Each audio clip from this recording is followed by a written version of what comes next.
Hello students, I hope आप सभी बढ़िया होंगे। एकेटीयू बी फार्म कोर्स की चॉइस फिलिंग आप सभी को करना है। आपके लगातार यही सवाल है कि सर बताइए चॉइस फिलिंग कब से होगी। और यहाँ जो सबसे बड़ा सवाल है कि डायरेक्ट एडमिशन लेने वाले आपको घबरा देते हैं। और मान लीजिए कि आपको तो मैं समझा भी ले जाता हूँ वीडियो के माध्यम से कि डायरेक्ट एडमिशन जैसी चीज एग्जिस्ट ही नहीं करती है, लेकिन फिर भी आपके पेरेंट्स परेशान रहते हैं कि शायद मैं अपने बच्चे को डायरेक्ट एडमिशन दिलवाता इतने ही पैसे में तो मुझे फायदा होता, मेरा एडमिशन कंफर्म हो पाता, बच्चे को ना परेशान होना पड़ता, पेरेंट्स को ना परेशान होना पड़ता। यह भी लग रहा है साथ में कहीं मेरा साल तो नहीं बर्बाद हो जाएगा।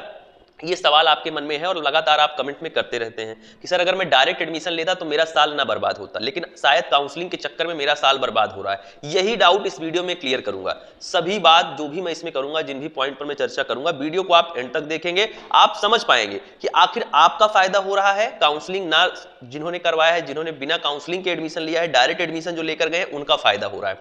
कंप्लीट डिस्कस में करने वाला हूं। सबसे पहले तो यदि आप नए हैं तो चैनल को सब्सक्राइब करके जुड़ जाइए। यदि आप चॉइस फिलिंग हमारी टीम से करवाना चाहेंगे, जब चॉइस फिलिंग स्टार्ट होगी उसके लिए आप अभी ही इनरोल कर सकते हैं बेस्ट चॉइस फिलिंग, जहां पर आपको बेस्ट कॉलेज के लिए बेहतर सजेशंस आपको दी जाएंगी कि आप किस तरह से अपने चॉइस फिलिंग को करवा सकते हैं हमारे काउंसलर्स के द्वारा।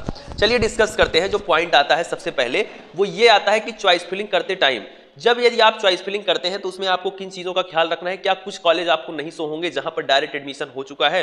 स्टूडेंट ऐसा कुछ नहीं, आपको वो सभी कॉलेज दिखेंगे जो एकेटीयू एफिलिएटेड होंगे। फर्स्ट पॉइंट ये। सेकंड पॉइंट ये है कि क्या जो डायरेक्ट एडमिशन वाले हैं उनका फायदा हो गया और मेरा काउंसलिंग के चक्कर में नुकसान हो गया और साल बर्बाद हो जाएगा। स्टूडेंट मैं आपको बताना चाहता हूं, जो भी स्टूडेंट डायरेक्ट एडमिशन लिए हैं, चाहे वो आप स्वयं ही क्यों ना लिए, आपके पास ऐसा कोई सबूत नहीं है कि आप एडमिशन लिए। आप बोलेंगे सर मेरे पास फी रिसिप्ट है, मेरे पास स्कूल की फी की जमा राशि के लिए एक पर्ची है, वो पर्ची जो मुझे ये चीज बताती है कि मेरा एडमिशन हो गया है। स्टूडेंट कभी भी फीस जमा रसीद ये नहीं साबित करती है कि आपका एडमिशन हुआ है या नहीं हुआ है। एडमिशन के लिए आपके पास आपका एडमिशन कहां से हुआ है? आप किसी भी बोर्ड में जब पढ़ रहे थे, जब आप अपने 9, 10, 11, 12 में थे, वहां पर भी आपका एडमिशन आपके फीस रसीद से डिसाइड नहीं होता है कि कॉलेज वालों को मैंने फीस दे दिया तो मेरा एडमिशन हो गया। जहां से आपकी मान्यता होती थी, जैसे यूपी बोर्ड से आपकी मान्यता थी, सीबीएसई से, तो आपका एक रजिस्ट्रेशन फॉर्म भरा जाता था, उसके लिए आपको एक रिसीविंग मिलती थी, एक इनरोलमेंट नंबर मिलता था। ठीक उसी प्रकार यदि आप एकेटीयू के स्टूडेंट हैं तो आपके पास इनरोलमेंट नंबर होना चाहिए। जो छात्र डायरेक्ट एडमिशन लिए हैं, क्या उनके पास उनका इनरोलमेंट नंबर है?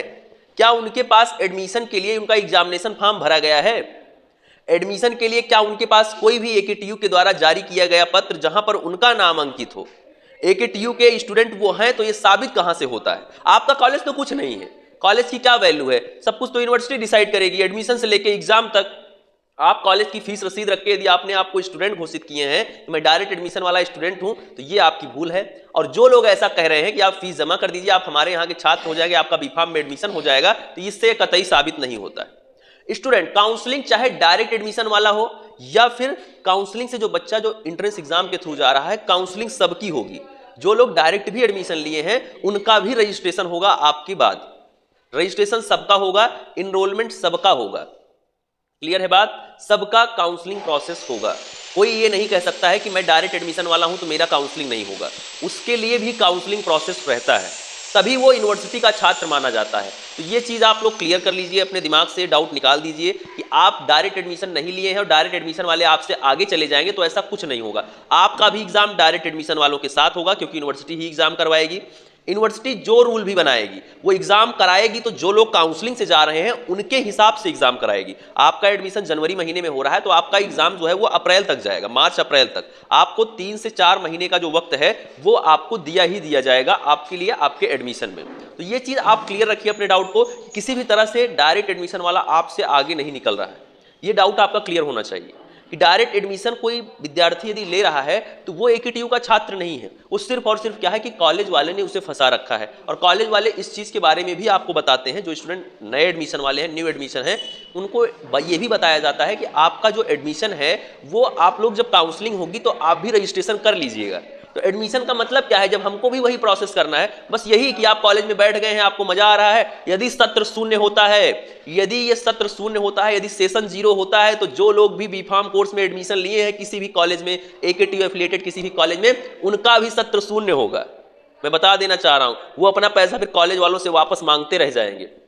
क्योंकि सत्र शून्य होने का मतलब यह है कि काउंसलिंग प्रोसेस का ना होना। यदि काउंसलिंग नहीं होती है तो सत्र शून्य माना जाएगा। मैं आपको क्लियर कर देना चाहता हूं, काउंसलिंग यदि नहीं होगी तो सत्र शून्य। देखिए ये होगा नहीं, लेकिन यह चीज आप क्लियर रखिए कि डायरेक्ट एडमिशन वालों को आगे लेकर नहीं बढ़ सकता कोई कॉलेज। उसे काउंसलिंग करवाना होगा, उसे काउंसलिंग के थ्रू अपने कॉलेज में एडमिशन देना होगा। नहीं तो यूनिवर्सिटी सत्र शून्य कर देगी तो वो विद्यार्थी भी, उनका भी एडमिशन रद्द हो जाएगा जो लोग डायरेक्ट एडमिशन इस बार एकेटीयू के किसी भी कॉलेज में पूरे उत्तर प्रदेश में कहीं से भी बीफार्म कोर्स में एडमिशन लिए। तो ऐसा कुछ नहीं है कि डायरेक्ट एडमिशन वाला पढ़ लेगा आगे चला जाएगा। अगर काउंसलिंग नहीं हुई तो उसका भी भविष्य चौपट है, आपका ही नहीं। तो ये आप अपना डाउट क्लियर रखिए कि एकेटीयू के किसी भी कॉलेज में डायरेक्ट एडमिशन से पढ़ने वाला छात्र अभी भी वो एडमिशन नहीं प्राप्त किया है। ये मैं आपको क्लियर करना चाहता हूं। काउंसलिंग बिना हुए कोई भी एकेटीयू का छात्र, कोई भी एकेटीयू का एफिलिएटेड कॉलेज फर्स्ट ईयर में एडमिशन के लिए पात्र नहीं होगा। ये यूनिवर्सिटी का रूल है। डायरेक्ट एडमिशन कभी भी यूनिवर्सिटी उस कॉलेज को अलाउ नहीं करेगी। यूनिवर्सिटी हमेशा स्टूडेंट के लिए जो काउंसलिंग प्रोसेस है उसी के थ्रू एडमिशन देगी। स्टूडेंट, आपका ये डाउट नहीं होना चाहिए कि डायरेक्ट एडमिशन वाला जो स्टूडेंट है उसका एडमिशन हो जाएगा। आप काउंसलिंग से हैं तो आप रह जाएंगे, आपका एडमिशन बच जाएगा। आप नहीं इस वर्ष एडमिशन ले पाएंगे, आपका साल खराब हो जाएगा। तो साल किसी का नहीं खराब होगा। जब तक काउंसलिंग नहीं होती है तब तक सत्र को शून्य ही समझिए। और काउंसलिंग यार होकर रहेगी, इसके लिए आपके मन में डाउट होना नहीं चाहिए, क्योंकि आप रजिस्ट्रेशन कर चुके हैं, पेमेंट कर चुके हैं।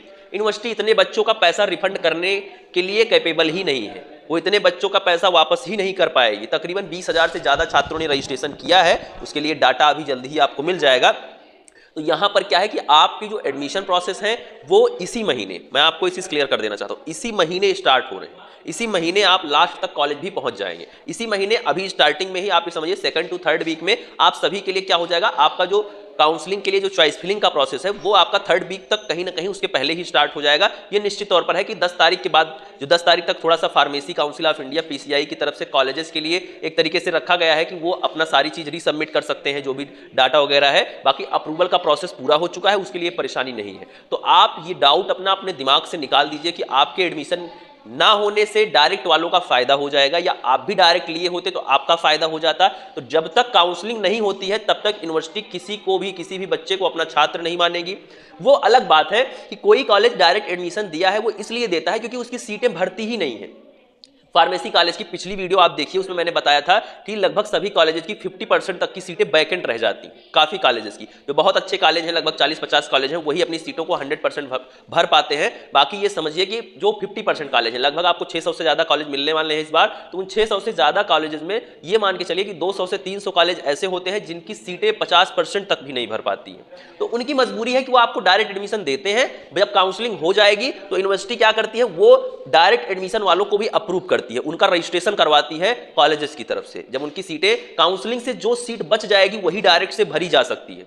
इसको आप क्लियर रखिए। तो आपने इस वीडियो से क्या समझा, आप इस वीडियो से क्या समझ पाए हैं? आप ये समझ पाए हैं कि यदि आपका एडमिशन नहीं होता है तो डायरेक्ट वाले का भी एडमिशन कैंसिल हो जाएगा। यदि आप काउंसलिंग से नहीं एडमिशन लेंगे, यूनिवर्सिटी आपको यदि काउंसलिंग से एडमिशन नहीं देती है, सेशन यदि शून्य होता है, यदि इस सत्र कोई भी एडमिशन बीफार्म कोर्स में नहीं लिया जाता है, तो कोई डायरेक्ट एडमिशन वाला भी एडमिशन के लिए पात्र नहीं होगा। यह आपको समझना होगा। और काउंसलिंग होकर रहेगी। काउंसलिंग आप सभी के लिए 10 तारीख के बाद कभी भी आपके लिए आपके काउंसलिंग का शेड्यूल आ सकता है, चॉइस फिलिंग स्टार्ट हो सकती है। इसके लिए PCI ने ऑलरेडी बोल रखा है, इसकी पूरा चांस है। तो आप सभी लोग इसके लिए क्या करेंगे, आप सतर्क रहेंगे और उसके साथ साथ ऐसे किसी भी व्यक्ति के झांसे में ना आए जो आपको डायरेक्ट एडमिशन की लालच अभी भी दे रहा है कि उसकी सीटें नहीं भरी थी। यहां तक इंतजार किए हो तो कर लो, आपके साथ तो नहीं हो रहा है सिर्फ अकेले। जितने भी कॉलेज हैं, हम लोग देखिए कॉलेज के ही कांटेक्ट में से, हवाई बात नहीं कि आपको सोशल मीडिया के माध्यम से सिर्फ बातें बता दे रहे हैं। हम लोग भी कॉलेज से संबंधित लोग हैं, तो हमें भी पता चलता रहता है कि हमारे भी कॉलेज में एडमिशन नहीं हुआ है। जहां से हम हैं वहां पे भी एडमिशन नहीं हो रहे हैं। तो ये चीज आपको समझना होगा कि जो भी कॉलेज हमारे कांटेक्ट में है, यूनिवर्सिटी के मेन कैंपस तक, वहां भी अभी भी डायरेक्ट एडमिशन से कोई भी छात्र नहीं आया। ये कुछ इधर उधर के कॉलेज हैं जिनकी सीटें नहीं भरती हैं और वो एडमिशन लेके कॉलेज को चला रहे हैं। तो ये आप समझिए। जुड़ जाइए चैनल को सब्सक्राइब करके। कोई डाउट है तो कमेंट में हमसे पूछिए। उसके साथ साथ डिस्क्रिप्शन में दिया गया टेलीग्राम ग्रुप ज्वाइन कर लीजिए। और इसके साथ ही आप सभी लोगों के लिए जो बीफार्म फर्स्ट सेमेस्टर के सभी लेक्चर हैं उन पर ध्यान दीजिए। अपनी पढ़ाई को जारी रखिए। इधर उधर की बातों से अच्छा है कि आप सिलेबस को निपटाइए, इस समय को यूटिलाइज करिए, फालतू की बातों को सोचने में वक्त जाया मत करिए। ये मैं आपसे कहने वाला हूं, यही मैं आपसे कहना चाहता था, यही कह चुका हूं। तो अब बात हो चुकी है पूरी। तो आपका डाउट भी क्लियर है कि एडमिशन होगा, आपका एडमिशन नहीं होगा तो डायरेक्ट एडमिशन का भी कोई मतलब एज इट इज नहीं रह जाता है। जुड़ जाइए चैनल को सब्सक्राइब करके। मिलता हूं आप सभी से नेक्स्ट वीडियो में। Thank you, love you all, नमस्कार।